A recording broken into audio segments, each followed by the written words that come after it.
I'm going to talk with you about wound care and amputation for chickens in this video. In my opinion, amputation should only be used as a last case resort or a life-saving effort. Warning, there are graphic images ahead. And spoiler alert, our little girl Sally is doing great. She's our chicken.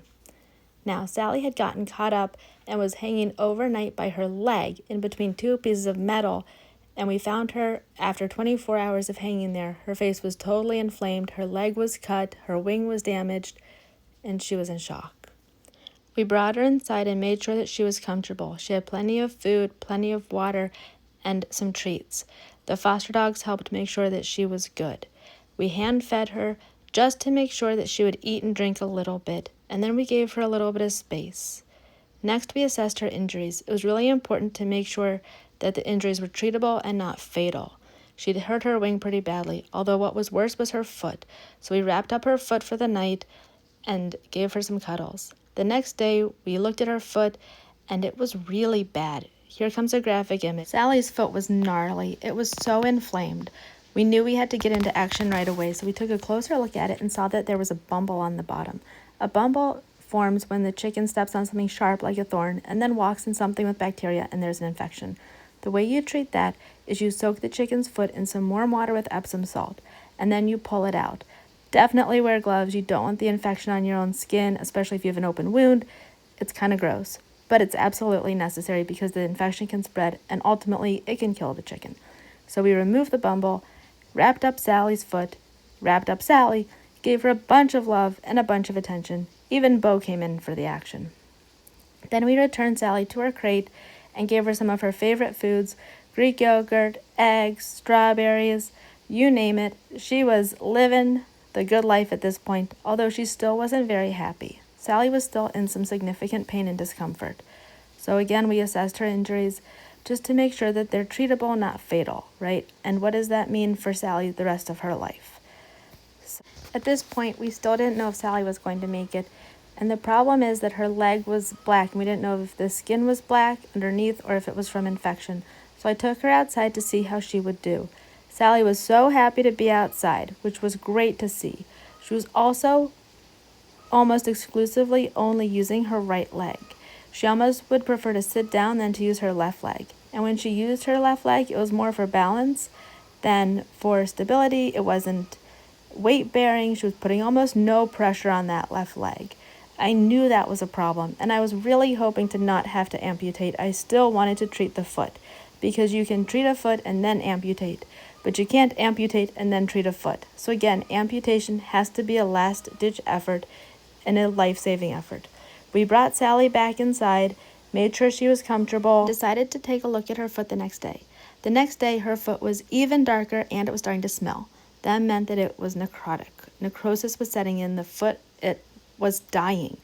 And that is really bad for the chicken because it can release lots of bacteria and the infection into her body, which will absolutely be fatal. So I wasn't able to provide the type of aftercare that I wanted to give her that day. So early the next morning, we got up and prepared to remove Sally's foot. To start with, we ground up some cloves. I'm using a mortar and pestle. You can use whatever it is that you want to use. I put my ground cloves into a bowl and I added some coconut oil. This creates a numbing paste. I rubbed it onto the joint that I was going to cut and let it sit there for about 30 minutes. During that time, I held Sally and I prepared the next set of ingredients to make a paste to put on the wound. I used coconut oil, Wonder Dust, vitamin E, turmeric, and echinacea. The Wonder Dust stops the bleeding, the coconut oil makes a paste, and the other three address pain, inflammation, and bacterial infection. It's an antibiotic. As I said, I used Wonder Dust to stop the bleeding. However, I absolutely could have used cornstarch or yarrow just the same.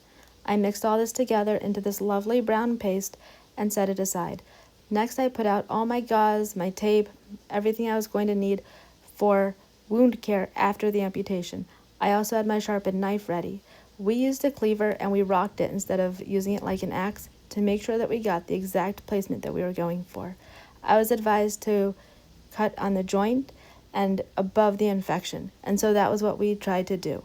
We tried to go for the joint above the infection. Here's a warning. Here comes a really graphic image.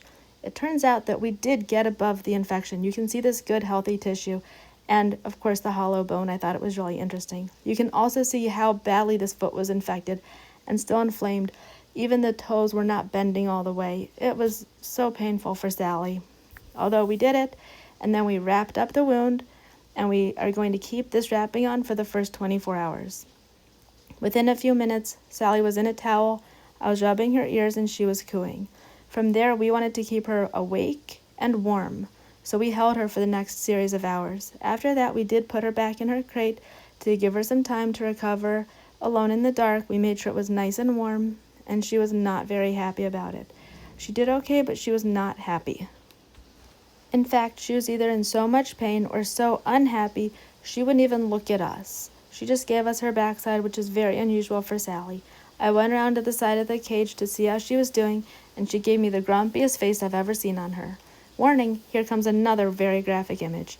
You can see just how dark this foot was. It was even darker in real life, although this is the way my camera caught it, and you can really see the infection. It was really gross. I'm so grateful that Sally let us remove it from her. The following morning, about 28 hours after surgery, I took her outside and let her hop around. She was doing really well, and she seemed to love digging through the dirt and eating grasses. When we came inside, I added some grass to her food, and she seemed really happy. Next, we undid the wrapping on her and took a look at her wound, and then we rewrapped it with a clean wrap and some fresh triple antibiotic. Still no pain reliever. I took her back outside, and she was happy as a clam to be outside, figuring out how to stand on one leg. She also really likes the dog bed and is being quite social, which is a lovely thing to see. Not only is she social with us, she's social with the dogs. It's definitely easier for her to be on a rug, a towel, or the dog bed than on the hard floors. I think it's easier for her feet to grip, and it requires a different type of balance. Today we're 2 days out of surgery. She's doing great. She's eating more. She's still drinking. She's pooping all the time, which is great because it means she's eating and drinking even when I'm not watching. She's very happy to be out of her crate. She's talking more. She's just getting to be more like herself. So we'll assess if she can actually be an outdoor chicken again or if she's going to need to be an indoor chicken. As I'm recording this, we're outside, and this is Sally. Hey, Sally. Hey, you're doing great. You coming over? Hey, beautiful girl. Hey, beautiful.